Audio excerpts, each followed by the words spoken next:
Welcome back to the Your Next Move podcast. I am so excited to be back, y'all. And I know it has been a minute. We have so much to catch up on. And in advance, I'm going to ask for your patience. I am recording myself for the first time ever. So if you're watching on YouTube, this is going to be a process that we will work on together until I get it down and I like it, love it, and have a whole thing. But until then, I can't believe that it has been over a year since I podcasted. I think the last episode was in October of 2023. And if I'm honest, I was feeling a little stagnant and I wasn't quite sure how to share the podcast. As a speaker, I speak all over the world at this point, which is pretty incredible. Folks always mention the podcast. So I know people are listening. I have longtime listeners. And then when new folks find out, they're also excited about the podcast too. But I felt like I was just recording, posting, and praying and just hoping that folks were listening. And podcasting is a significant time and financial investment. One of my mentors, Lovey, just talked about this on a recent episode of her podcast, Professional Troublemaker, as well. So she's not alone. There are so many of us out here who are like, oh my gosh, how do I make this podcast thing work for me? And if I'm honest, I also really want to do a live show in New York City with at least around 100 guests. And I don't think that my listeners or watchers are ready yet to show up for a live show. So I knew that I needed some time to regroup. I've done live events in the past, and y'all, it is a grind. It is a grind to sell tickets, to find venues, and another big expense. And if I know that's my goal, I know that I had to take some time to really think about how could I do this differently. So we're back, and over the next few months, you will see me testing things and strategies to figure out what works best for me, but also for you. And my goal is to make data-informed decisions.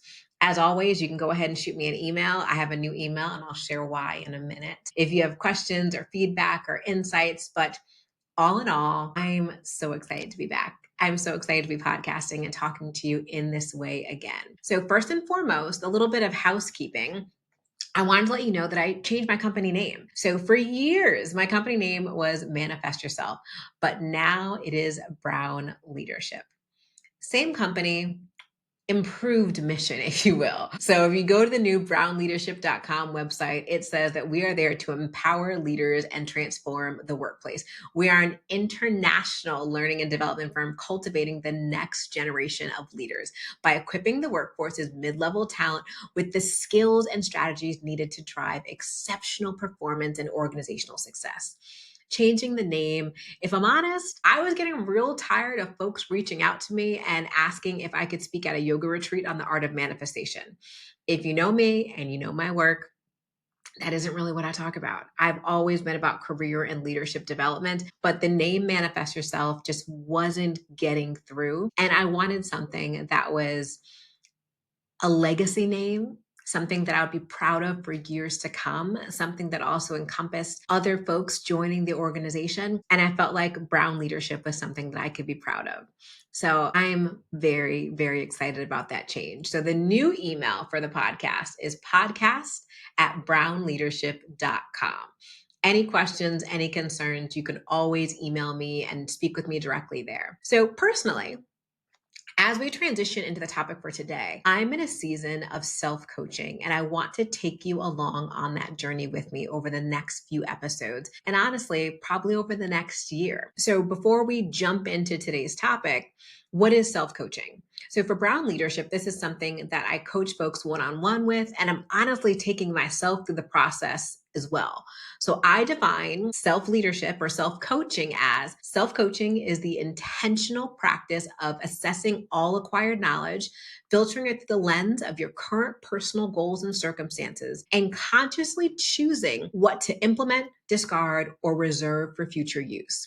It's about designing an actionable and customized roadmap that empowers you to take immediate steps toward goal achievement while maintaining flexibility and clarity. I feel that I am someone who identifies as a high achiever. I have done a lot of things in my 37 years of life, but I found over the past few years that while I was achieving my goals, I felt like I was always coming a little short.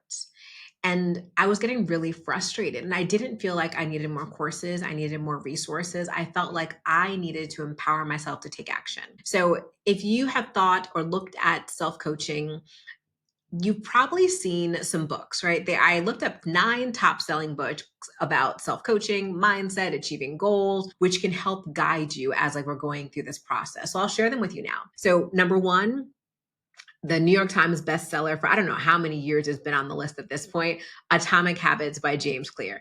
This focuses on building good habits through small incremental changes. It is sold over 10 million copies globally. Next up is The Power of Habit. This one really explores how habits work and how they can be changed to achieve success. Over 3 million copies sold. Next up, one that if you have been in the workplace for any amount of time, there was a real big push for this book. I believe there's still a push for this book, The 7 Habits of Highly Effective People by Stephen Covey. This is a foundational self-development book that has sold over 25 million copies, and it teaches habits for personal and professional effectiveness. Number 4, if you've ever heard about growth versus fixed mindsets, they are talking about Mindset, the New Psychology of Success by Carol Dweck. Over 2 million copies sold. Next up, a personal favorite of mine is The Miracle Morning by Hal Elrod. This provides a morning routine for personal transformation. Over 1 million copies sold. I've personally read this book and gone through the steps to develop a morning routine. I don't necessarily maintain that morning routine, which is also something that we'll be talking about a little later. Number 6, A Man's Search for Meaning by Viktor Frankl combines psychology and personal growth, emphasizing finding the meaning of life. 12 million copies sold. Number 7, The Subtle Art of Not Giving an F by Mark Manson. This is a counterintuitive approach, but also super popular. Over 10 million copies sold. And as we're coming to the close, 8 and 9, 8 is Drive, The Surprising Truth About What Motivates Us by Daniel H. Pink. It focuses on intrinsic motivation and autonomy and purpose. Highly influential. And then last but not least, probably one of my favorite books is The One Thing by Gary Keller and Jay Papasan. And this focuses on what is the one activity you can do at a time to do and obtain extraordinary results. Over 1.5 million copies sold. These books are incredible. And I share them because when I looked up self-coaching, the first thing that came up was habit. And you may think, well, self-coaching, just developing good habits. Yes, but I think it goes a little bit further than just developing a good habit.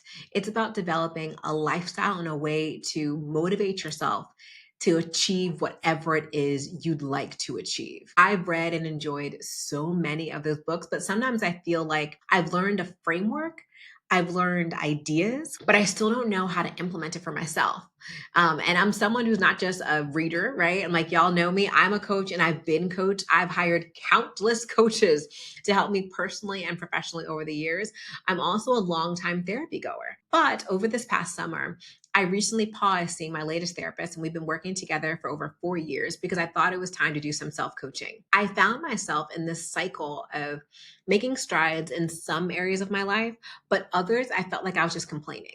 And it wasn't for lack of information. It wasn't for lack of resources. It was lack of me taking action. And I talked to my therapist and was like, I'm frustrated and over this. So I think I need to take some time, do a little self-discovery and figure out what is preventing me, because I have the tools, I have the resources, I've done the things, but why am I not taking action? So I'm embarking on this journey of self-coaching, and I want to take you with me in this new series that I'm naming the C Method, the self-coaching system for clarity, commitment, and change. I have a 5-step framework that I've been working through with myself, and I'm working through with my one-on-one clients that I want to bring you through over the next few weeks. Now, I know you're getting this podcast on January 1st, which I'm very proud about. And I'm actually recording it on the 31st because I had some tech difficulties. But sometimes over December, I know I had these lofty goals of I'm going to do all of these things during the break.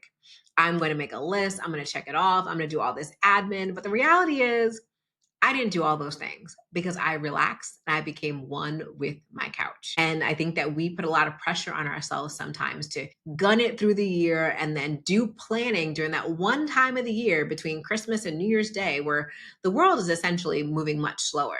to do all those things, and then we crash. I know that it's not just me.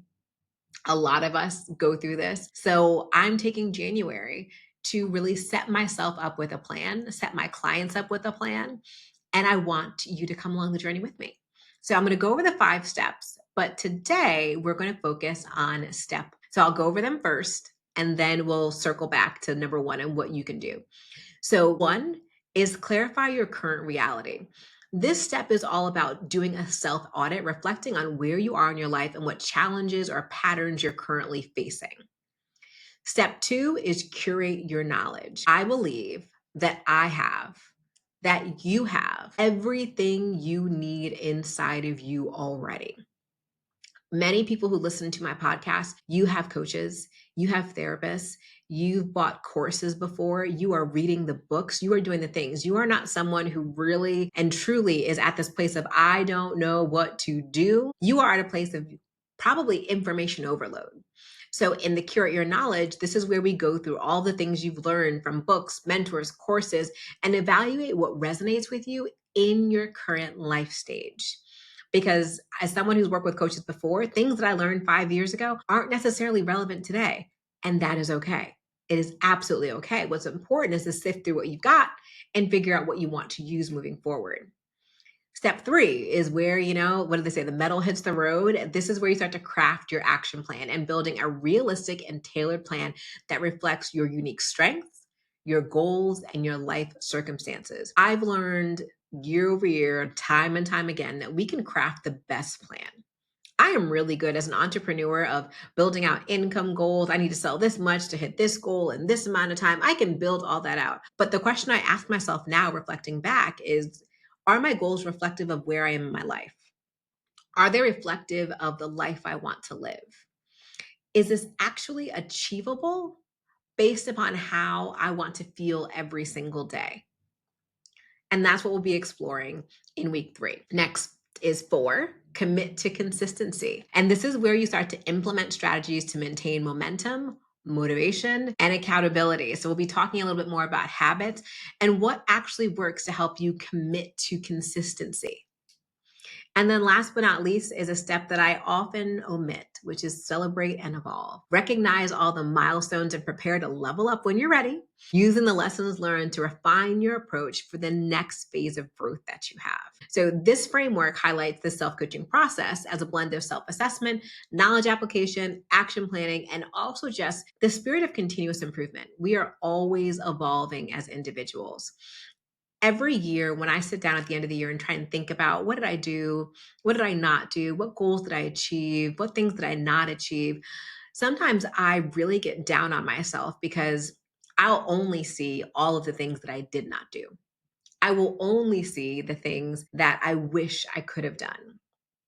But what's important, especially when you're thinking about coaching yourself, is how can you become your own cheerleader? How can you honestly evaluate who you are, what you've done, and who you want to become, and remain positive as you continuously evolve? So I want to go back to step 1 so we can dig in.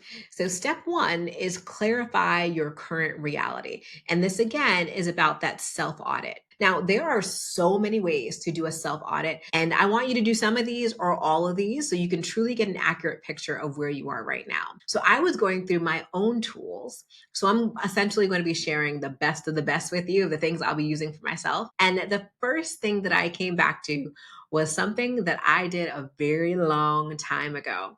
If you have been not even listening to the podcast, but if you've been following me online, I had a workbook called Stop Dreaming and Start Planning that I developed years ago. And if you're watching on YouTube, I'm holding it up right now. You can see a real old school picture of me on the back. But this workbook had an exercise that we kicked off with in the beginning called the Wheel of Life.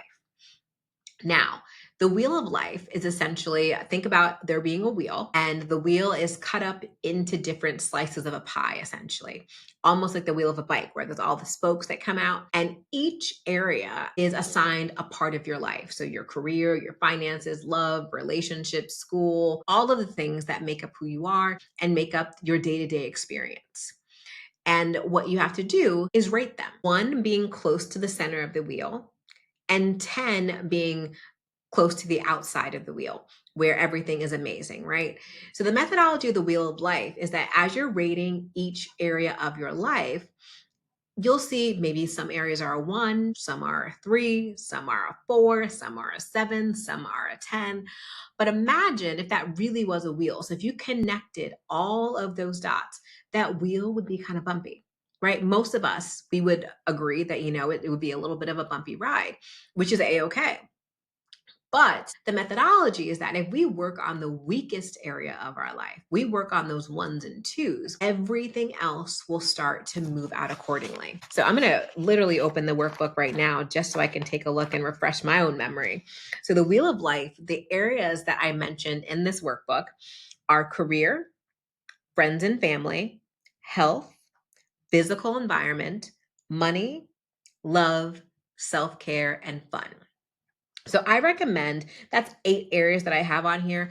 I would come up with about 8 categories, but no more than 10 categories that you think break down your life and are the most important. So for me in this season, I think almost all of these apply except for physical environment. And I would probably change that one and probably career. I'd change career to like my business operations. But depending on where you are and what you're working on, augment it to work best for you. So what I want you to do is draw a circle, break it out into pieces of a pie, and then connect all the dots for each area so we can see what your wheel looks like. Next up, I want you to list the areas from high to low. So what areas did you rate a 10? All the way down to what areas are around a 1. And I have some key questions I want you to think about. So number 1, did anything surprise you here? What area of your life would you like to work on most? And I ask you this because just because something is a 1, if you're like, girl, I am not working on that right now, I don't want you to work on that. We don't need to create plans where we're already going in with a level of animosity or lack of excitement or enthusiasm. I want you to work on the area that feels good. So what area of your life would you like to work on most? But it generally should be one of the ones on the lower tier, the second half of your list. What would make this area of your life a 10? So let's start to visualize. If the area, let's say, is a 3 right now, what does it need to look like to be a 10? Do you feel that this is possible for you?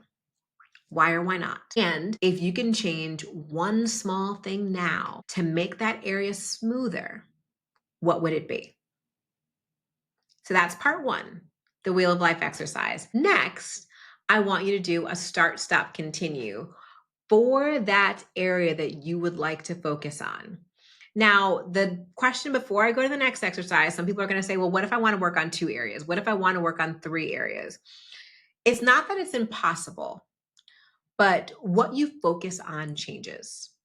Where you put your energy is where you will see momentum. I don't want you to be like, I'm working on the second half of the list and I'm going to do 5 different goals, start, stop, continue for all of them.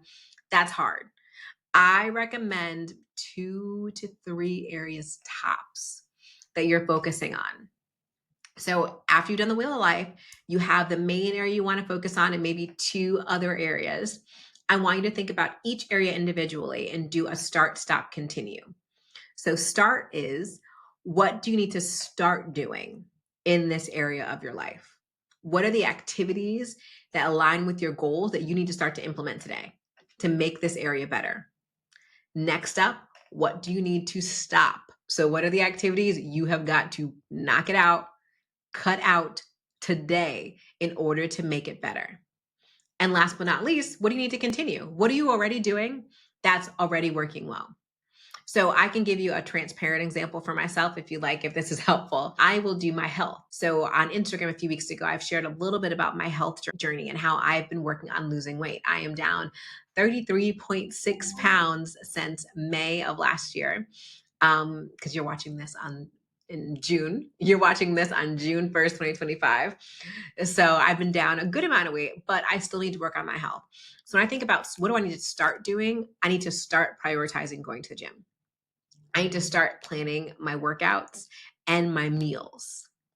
I need to stop leaving things to chance. and stop taking naps that impact my sleep. I'm good for taking a late afternoon, early evening nap, and that completely jacks up my sleep for the night. And sleep is a really important part of restoring your body. And what do I need to continue doing? I need to continue speaking to my doctors, continue tracking my food and tracking my progress so that I'm able to get to my maintenance zone. I'm probably about 15 pounds away from where I'd like to maintain. That hopefully that makes sense. If you have questions, let me know. You could always ask me on Instagram, write in at podcast@brownleadership.com, comment on a YouTube video, wherever you have a question, put it there and I will find it.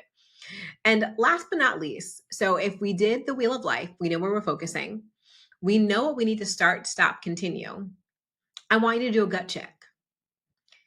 When you think about the areas that you're going to work on, when you think about what you need to start, stop, or continue, I want you to ask yourself, is this how you feel or is it how you think you're supposed to feel? Is this what you want or is it what you think you should want or what you see around you? And is there anything that you can change right now to feel better? We live in an area in a time when we can be heavily influenced without even realizing it. Influence for good and influence for bad. So I want you to think when you're building out your goals, when you're thinking about what you want to work on, I want to make sure that you are working on what you want to work on, what makes you happy. As a business owner myself, I realized over the past few years, I was speaking with coaches and interacting with people, joining masterminds, having great conversations with people who were building businesses that I loved for them, but did not love for me. So I felt a sense of inadequacy because my business wasn't doing what their business was doing in terms of revenue, in terms of products, in terms of services, in terms of all these things. And what I realized once I took the blinders off in 2024, I was like, Kimberly, that's not even what you want. We need to figure out what you want. And I started to align myself with people, places, things, coaches that really aligned with the vision I have for my career as an individual and as an entrepreneur. And that changed the game. But it felt almost like a piece of me, I don't want to say died, but it's like I almost had to let a dream die. But the reality is like it wasn't my dream to begin with. I had just taken it on because that's what I was around. So before you do anything, that's why this first section is really about clarifying who you are, what you want, where you currently are. I want you to make sure this is what you want. And if there's any inkling in there that's like, maybe that's what my mom always said that I should do, or all my other girlfriends are doing this, or my job says that this is the direction I should go in, I want you to kind of get rid of that. And is that what you want too? And if not, we need to pivot. So next up, your next move, right? If you've read my book, Next Move, Best Move, Transitioning into a Career You'll Love, Not Show, Shameless Plug. At the end of each chapter, I have something called Your Next Move, which literally tells you what you need to do. If you're like me, I already said earlier, like it's New Year's Day. I've been relaxing and I haven't checked off things on my to-do list that much during this break. I challenge you to really use January to set yourself up for the rest of the year. Most of us are dragging to the finish line in December. I want you to use January. You rested unapologetically end of December, early January. Now, let's plan to make 2025 your best year yet. Make some time to go through the wheel of life, to go through the start, stop, continue exercise, to give yourself a good gut check and determine how you want to engage with the content that I'll be sharing. The next few weeks are going to be extremely actionable. So maybe you want a new notebook, you want to dedicate some listening time. You may need to re-listen to this episode so you can do the exercises with me. But I want you to think about what is it that you need to make 2025 your best year yet. The name of this podcast, Your Next Move, is all about taking action. So I'm excited that you're here. I'm excited that you are back. And I encourage you to write to me, write into podcast@brownleadership.com. Let me know if you have any questions, any concerns, any insights as you're working through this. I'm going to also link in the show notes the email. We also have a new blog for each podcast episode. So on the blog, I'll also have these exercises written down and more resources for you so you're really able to dive in. If I am extremely honest, I am very excited about this topic of self-coaching. And I don't know if I want to say it out loud. I'm going to say it. I feel like this may end up being my next book. I have a feeling. So let me know your thoughts. Let me know your insights. I'm going to put in the show notes, subscribe to the newsletter if you want to get notified about these episodes, get direct links to any of the resources that I share. And in the show notes, I'll have the link to join the newsletter, the link to the blog posts, the email address, all of the things. And until next time, may your next move be your very best move.